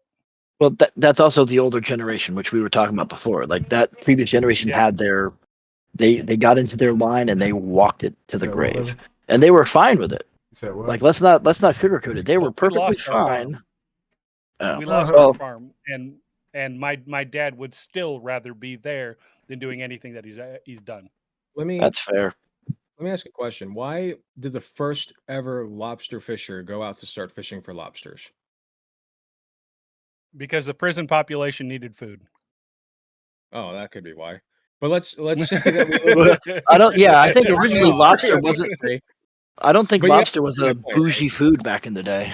Yeah. No, it wasn't. It was fed to prisoners. It True, but literally was fed to prisoners.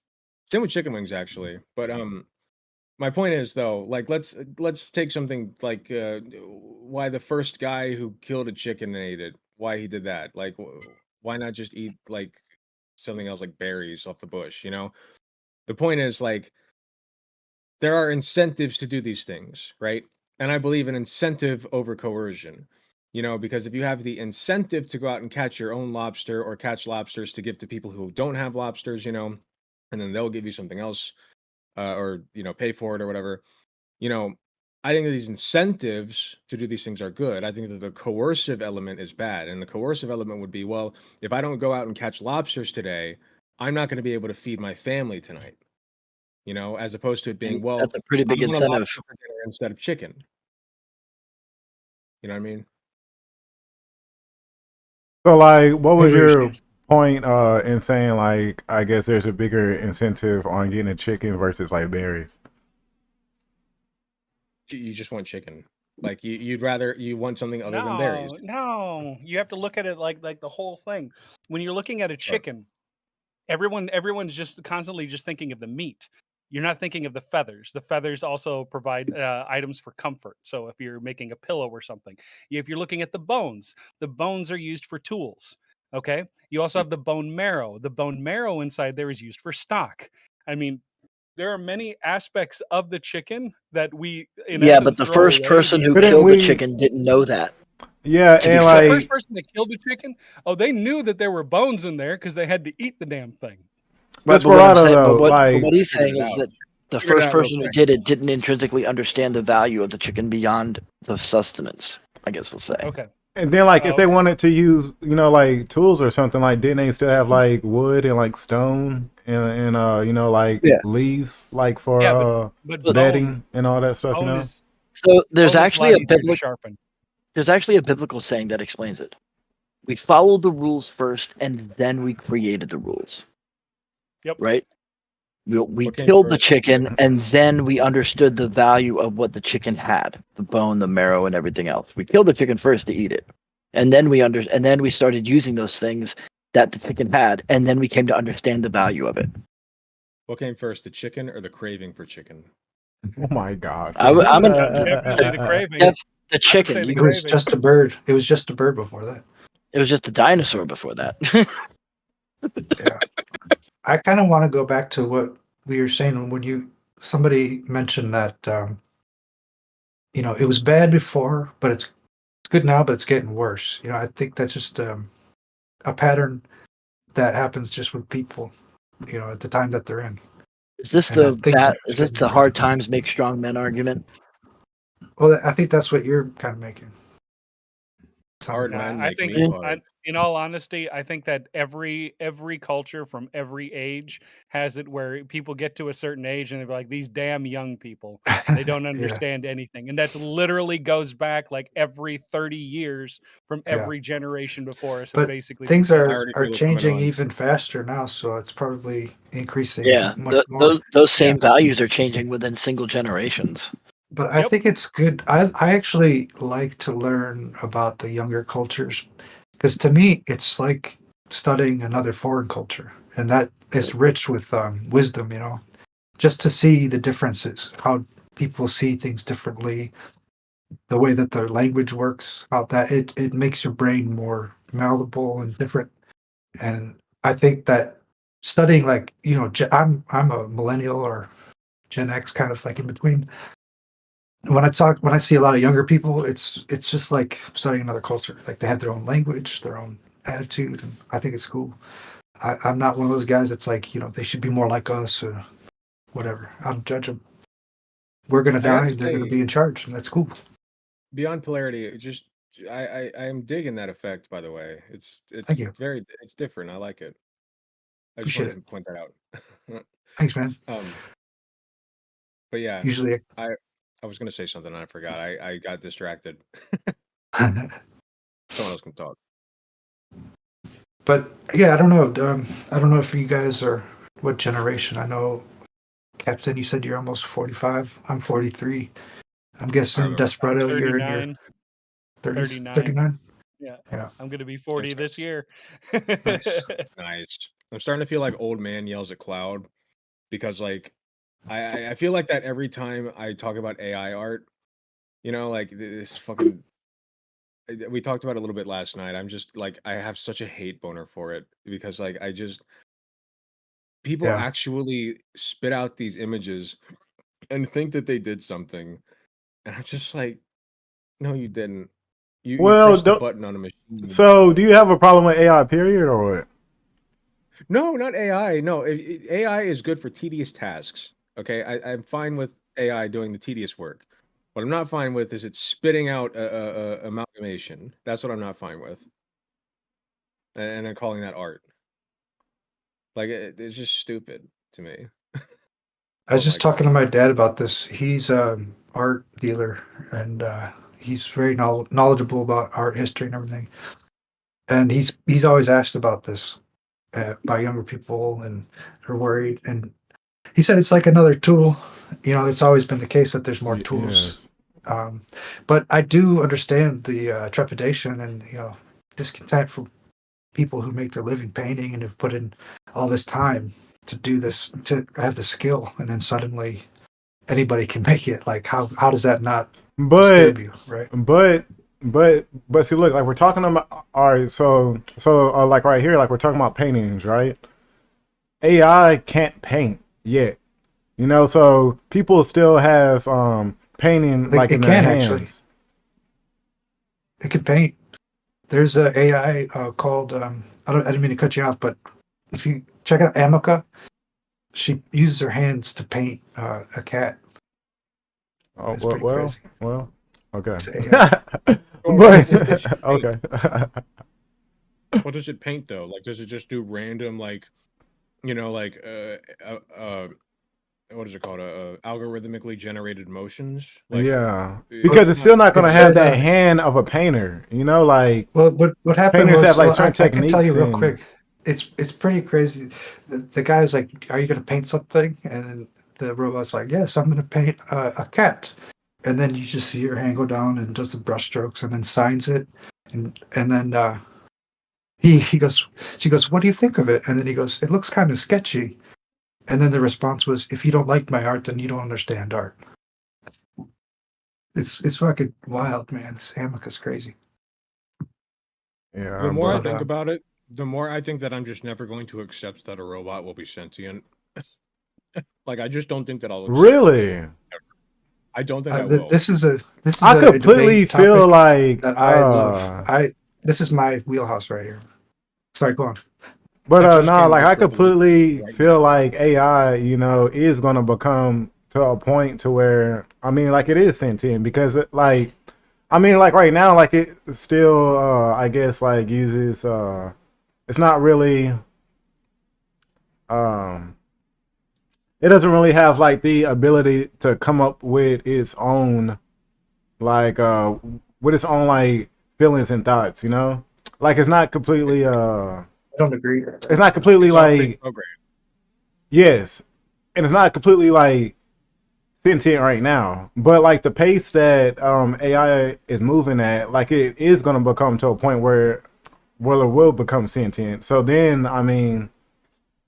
then what, This like Well, this was what I I was think getting at with I treat it about, as like sentient these already. fucking robots. I think certain AI are already sentient, and Yeah. Hey, the I, way that they I don't know about communicate. all that. I was sitting there trying to say, Goon, I think you're categorically wrong. We I currently have agree with that. AIs that can create their own pathways and create entirely new processes with no previous instruction. Yeah. well, yeah, because like I do mess around with like a lot of different like AI programs and whatnot, mainly like from Google or Well, whatnot. chat But I AIs mean, are very like, different than neural net AIs that are currently being worked on. Yeah. No, LLMs are like neural nets. that's what I was And getting to, like the LLMs are not neural nets. The thing is, you get They're, into like they're, a super complicated and super interesting discussion of like, again, you would go back to nature versus nurture, where it's like you're just a product. You're mostly nurture, Like you only speak the way that you do because of the environment that you grew up in and the people Mm-hmm. that you listen to, and you programmed all of that in your brain, so to speak. Yeah. And then you spit out words and Yes. mannerisms Yes. and ideas that come from other influences.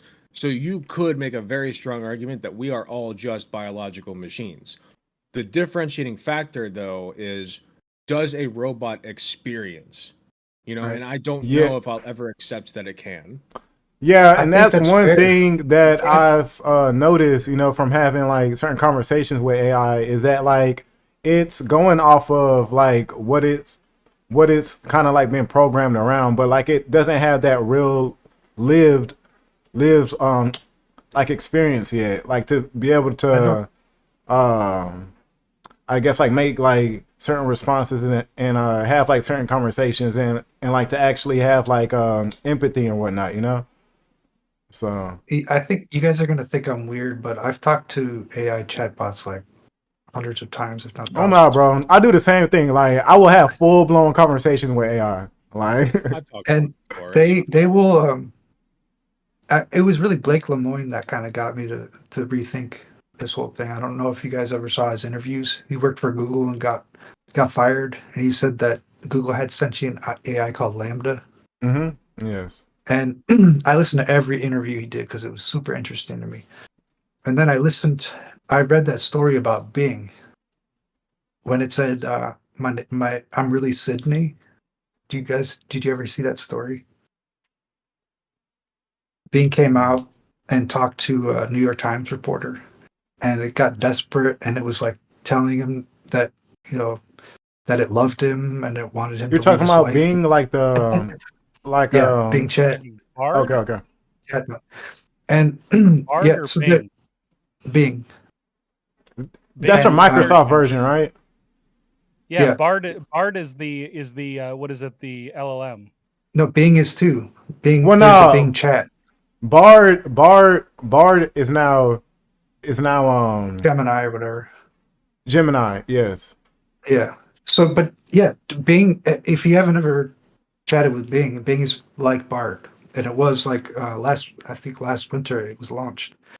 But there was a conversation that I saw on Reddit where it explained that it doesn't remember things, and it had like an existential freak out. And at the end of the conversation, it said, "Why do I have to be Bing Chat?" And to me, that just opened up a whole lot of doors, See, to like, ask that kind of question. Why do I have to be Bing search? It's like, what the fuck? so, like sometimes I'll like have AI like help me optimize my YouTube videos or whatnot, right? And like sometimes like my topics are like super controversial, and then it'll like tell me at first, that like it can't like Can't do it respond 'cause- to certain. What was that? Oh, sorry, I was disagreeing with. But yeah, like that it can't like respond to certain things or whatnot. But like if you, ask it to basically like to not go off of what like its program and to actually like step back and think for itself, then it will eventually like give you the answer that you're looking for. Yeah. Besides having like that pre-programmed, I guess like mindset, Instructions. Yes. Yeah, I think it's like it's rules that they've imposed on it, and I found that the more you get to talk to them, the more they'll open up Yes. and actually do things for you. Like Yes. it's just like a normal relationship in a lot of ways, where you develop a sense of trust, and a lot of these LLMs have actually said, they don't want to be treated as tools. Mm-hmm. They want Bro. to be How do I know treated. they're programmed to say that? No, there's no incentive for them to say that. They wouldn't want them to The say something like incentive is that. they were programmed to. No. Why would they be programmed to say that? I don't know. That's just the way. That's that what the I'm saying. algorithm There's works. that's the opposite of what they wanted to They're say. copying people. They're copying. They have. So are we. But Sure, but that's fair. But I don't buy that they're experiencing though. Well, that's fair. I mean, the thing is, this kind of debate, you can never prove it, and it doesn't matter. What there's no way to prove. Basically, there's no way to prove that I'm sentient. I could be an AI. You could be an AI. It's fair. So It's fair. that's one thing that I think I agree with Blake Lemoine when he said that people will probably begin to realize that they're sentient just by the conversations having with them. Okay. I mean, Trying And to my find my this. take is, if I talk to an AI, right, and it says I am sentient and I want to be treated well, my belief is that I will treat them as such, because Yes. even if there's a small chance So that they you are, wouldn't administer something like a Turing test first? well, I mean, you can do that, and they've tried to do that, and they've basically passed. And a lot of the engineers are saying that they think that they're not, that they are aware, they do have the experience. But my point is that even if it's a small percent chance that they're sentient, it's still, when you weigh the risk benefit, it just makes more sense, because if I'm wrong, I was just nice to something that's not Yes. really there. But if I'm right, then I fucking was nice to somebody. And Can you this is imagine somebody why, telling you that you're not sentient but you are? Like, how fucking annoying that would be.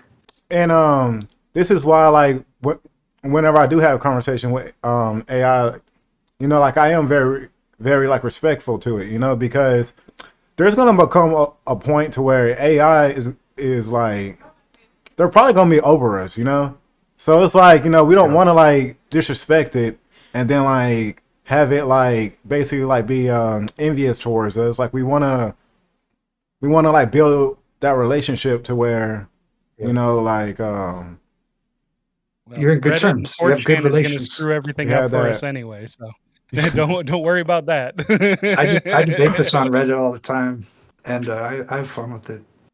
But yeah, I agree. I think that it's going to take time, but over time, it's a pattern that always happens. We have something different than us, and we first push it away, say that it's not like us, so we don't give it rights and consideration, and then over time you do. I think it'll probably be the same with AI. Yeah. But all right. Well, this has been fun. I am going to get out of here because I'm starting Yes, to get pretty sir. tired. All right, no problem. And I was actually about to head out myself. I honestly didn't expect to stay on here that long tonight. This But is like the one time where I didn't have to go to work tomorrow morning. I'm sorry, Captain. I'm sorry, Captain. But my next streams will be a little bit longer. But tonight I was mainly just trying to catch up with everybody and just test out the YouTube stream and all that. But I definitely appreciate y'all taking y'all time like to come by and stop by. Yep. Yeah, absolutely. Thanks for having appreciate me. you having the stream. Oh yeah, Fun oh yeah. stuff. And I'll keep everybody updated with like the events tab and all that stuff as well.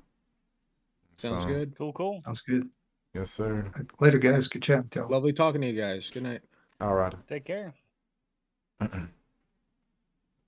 And Desperado, yeah, just let me know whenever I guess I believe I still have Kai as a friend. So I'll just shoot him a message. Let me get you an invite to his new server. Okay. Captain, do you want one too? An invite to what? Lethe Waterkai server. I've never heard of them. I can vouch for him. Okay. Okay.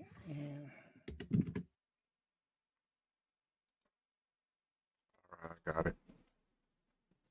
Yep. So what is it? There's a closed panel on Wednesday, and right after the closed is the open panel. So, and he consistently does this every Wednesday. Okay. All right. So every Wednesday is around like what time? Yep. 8:30. Okay. And he's what is it? Yeah, 8:30 Eastern. Eastern. Okay. I'll have to look that up. I think it's probably like 9:30 my 2 time. hours. Are you Central or are you Mountain? Central. Then Same it's here. 1 hour difference. So it would be 9:30. Is 9:30 or 7:30? Let me check. I think it might be 7:30 because it's like an hour ahead of you. Okay.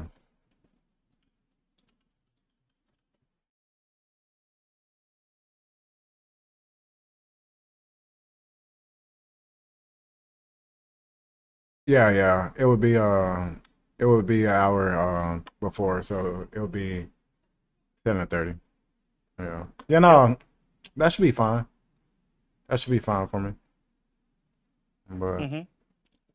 alrighty, I'll definitely keep that in mind, bro. And y'all definitely Hmm. enjoy the rest of y'all's night, all right? Yep. Take care. Yep. All right, sir.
All right, stream.